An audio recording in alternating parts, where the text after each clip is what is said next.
sécurité régionale, transition militaire, alternance, Libye, Guinée, Tchad. Le chef de l'État nigérien, qui se définit comme un militant de la démocratie, explique pourquoi son pays est un modèle à suivre.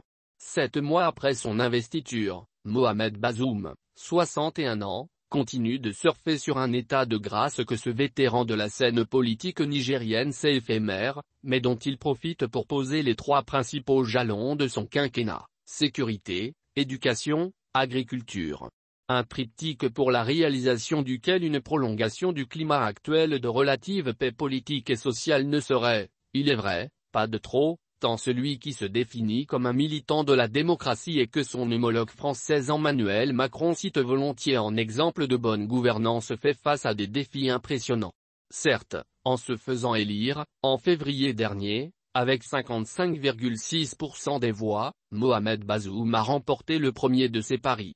Une victoire qu'il ne pouvait que partager avec son prédécesseur, Mahamadou Issoufou, un authentique démocrate lui aussi, labellisé Primo Ibrahim, qui a eu l'audace de se choisir comme héritier un homme issu d'une communauté très minoritaire mais dont il ne doutait ni de la loyauté, ni de la compétence, ni de l'expérience. Et cela, sans que la légitimité du dauphin souffre du parrainage du sortant, ce qui n'était pas acquis. Les autres enjeux, Mohamed Bazoum devra les affronter seul. Le Niger est un pays très pauvre et très jeune, confronté à une démographie galopante et à des fronts d'insécurité auxquels il est quasi impossible de répondre simultanément, entouré de voisins aussi imprévisibles que le Mali et la Libye, mais dont l'économie, boostée par les promesses pétrolières, donne de vrais signes de dynamisme, à l'image de Niamey, dont le visage s'est transformé en une décennie.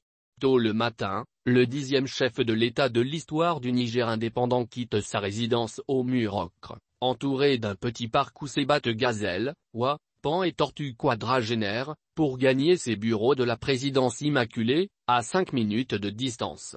C'est là qu'il a reçu Jeune Afrique pour un long entretien, le 6 octobre.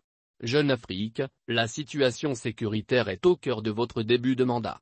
Selon divers rapports d'ONG internationales, qui ont enquêté sur le terrain, les attaques des groupes djihadistes dans les régions de Tillabéri et de Tawa, non loin de la frontière avec le Mali, ont coûté la vie à près de 500 civils nigériens depuis le début de 2021.